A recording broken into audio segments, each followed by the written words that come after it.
கோலி சோடாவுக்கு போட்டி போடும் டிவி சேனல்கள். விஜய் மில்டன் இயக்கத்துல வெளியாக இருக்கும் கோலி சோடா படத்துக்கு மக்களிடையே வரவேற்பு கிடைச்சிருக்கு. ரசிகர்களோட வரவேற்புன்னு அடுத்து இந்த படத்தோட 2ஆம் பாகத்தை எடுக்க தயாராயிட்டாரு இயக்குனர்.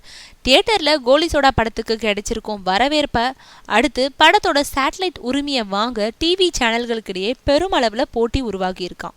பசங்க படத்துல நடிச்ச ஸ்ரீராம், பாண்டி, முருகேஷ், சாந்தினி, ஷீதா மற்றும் பலர் நடிக்க ஒளிப்பதிவாளர் விஜய் மில்டன் இயக்கத்துல வெளியான படம் கோலி சோடா. 24ஆம் தேதி இந்த படம் தமிழகம் முழுவதும் வெளியாச்சு. கோயம்பேடு மார்க்கெட்ல ஹோட்டல்ல நடத்தும் 4 வெடல பசங்களை சுத்தி நகரும் கதை தான் கோலி சோடா. கதை எளிமையானதுதானாலும் ரசிகர்களை பெருமளவுல கவர்ந்துடுச்சு. காரணம் திரைக்கதையும் பசங்க பாண்டியராஜோட நடிகர்களோட தேர்வும் தானா.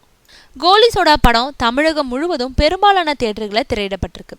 ஈரோட்ல ஸ்ரீனிவாசா, ஆனூர், அபிராமி தியேட்டர்ல திரையிடப்பட்டிருக்கு. இந்த படத்துல நடிச்ச நடிகர் குழுவினர் வியாழக்கிழமை இரவு ஸ்ரீனிவாசா, ஆனூர், அபிராமி திரையரங்குல ரசிகர்களை நேர்ல சந்திச்சாங்க. நடிகர்களை பார்த்ததும் படம் பார்த்துக்கிட்டு இருந்த ரசிகர்கள் உற்சாகமா வரவேற்றாங்க. அவர்களுக்கு நடிகர்கள் நன்றி தெரிவிச்சாங்க. ரசிகர்களோட கேள்விகளுக்கும் அவங்க பதிலளிச்சாங்க. ரசிகர்களிடம் பேசின இயக்குனர் விஜய் மில்டன், இதே நடிகர் குழுவினரை வச்சு கோலி சோடா படத்தோட 2ஆம் பாகத்தை எடுக்க திட்டமிட்டிருக்கேன். இந்த நடிகர்களை என்னோட கதைக்கு தேர்வு செய்த இயக்குனர் பாண்டிராஜ்க்கு நன்றி தெரிவிச்சுக்கிறேன்னு சொல்லியிருக்காரு.